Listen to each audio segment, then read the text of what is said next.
ये है किया की पहली पूरी तरह से इलेक्ट्रिक कार और कंपनी की माने तो फिर अब इलेक्ट्रिक कारों का सिलसिला शुरू हो चुका है।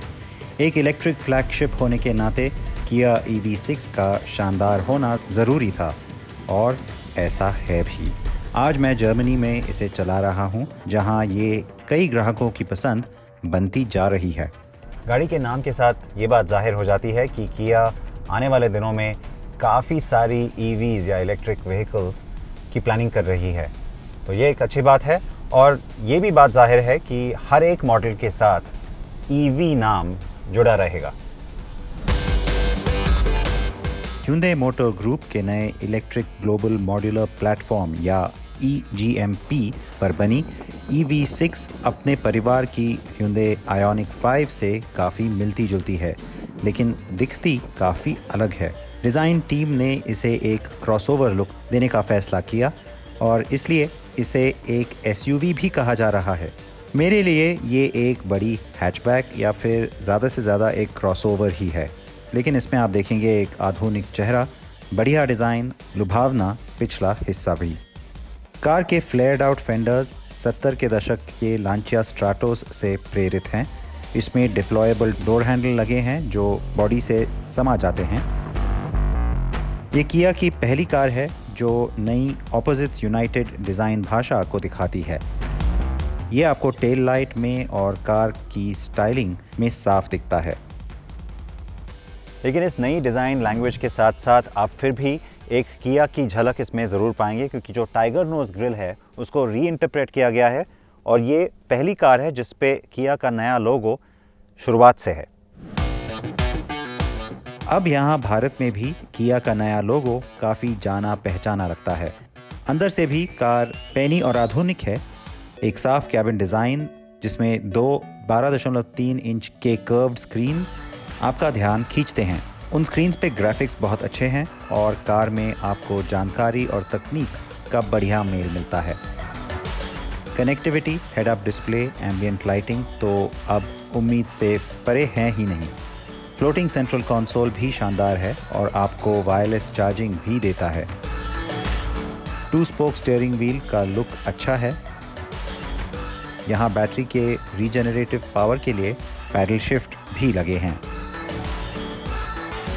कार का ड्राइव मोड बटन यहाँ स्टीयरिंग व्हील पे दिया गया है। ये बहुत ही कन्वीनियंट है और आसान है यूज़ करने के लिए, जैसा कि काफ़ी कारों में होता है। इसमें भी आपको मिलेगा इको, नॉर्मल और स्पोर्ट मोड और साथ में ही एक स्पेशल स्नो मोड, गाड़ी आप बर्फीली जगह पे चलाना चाहते हैं तो। लेकिन अच्छी बात यह है कि इसमें जो नॉर्मल मोड है वो तो खैर ऑटोमेटिक डिटेक्शन करता है क्या रोड कंडीशन है। इको मोड में ज़्यादा बैटरी की जो मैनेजमेंट है वो कार टेक ओवर कर लेती है।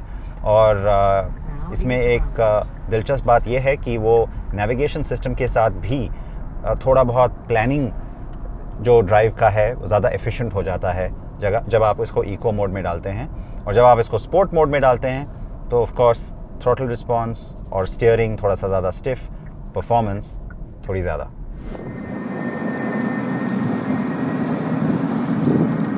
स्पोर्ट मोड वाकई मज़ेदार है। मैंने ज़्यादातर इसी में कार चलाई।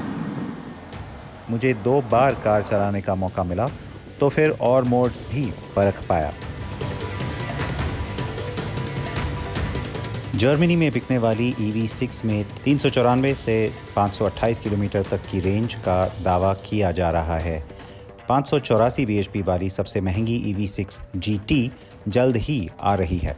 इसकी ड्राइव रेंज सबसे कम है लेकिन परफॉर्मेंस सबसे बढ़िया। आज मेरे पास कार का GT लाइन वेरिएंट है। इसमें 77.4 किलोवाट आवर बैटरी लगी है जो 320 bhp बनाती है और टॉर्क है 605 Nm। इसमें 2 मोटर के सेटअप का मतलब है कि ऑल व्हील ड्राइव यहाँ स्टैंडर्ड है। जर्मनी में सबसे सस्ती EV6 में 58 किलोवाट आवर बैटरी उतनी ही ताकत देती है लेकिन कम रेंज के साथ। दोनों में टॉप स्पीड है 185 किलोमीटर प्रति घंटा और हाँ, GT में ये आंकड़ा 260 किलोमीटर प्रति घंटा का हो जाता है। कुछ बाज़ारों में 225 bhp रियर व्हील ड्राइव वाला सिंगल मोटर वेरिएंट मिलता है, लेकिन यहाँ जर्मनी में नहीं। EV6 की हैंडलिंग बढ़िया है और स्टीयरिंग का भार सटीक है। कार चलाने में हमेशा मज़ा आता है और ये आपको हर वक्त चुस्त रखती है। जैसे मैंने कहा, स्पोर्ट मोड की बात तो कुछ और ही है।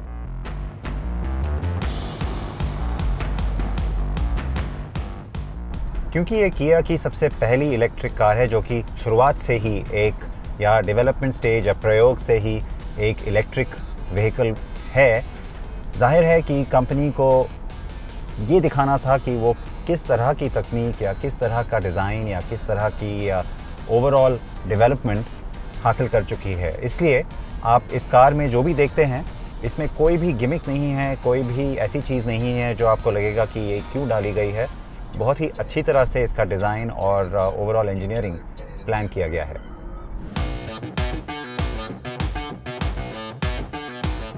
आप सोच रहे होंगे कि इसमें हमारा क्या फ़ायदा, क्या EV6 भारत आएगी?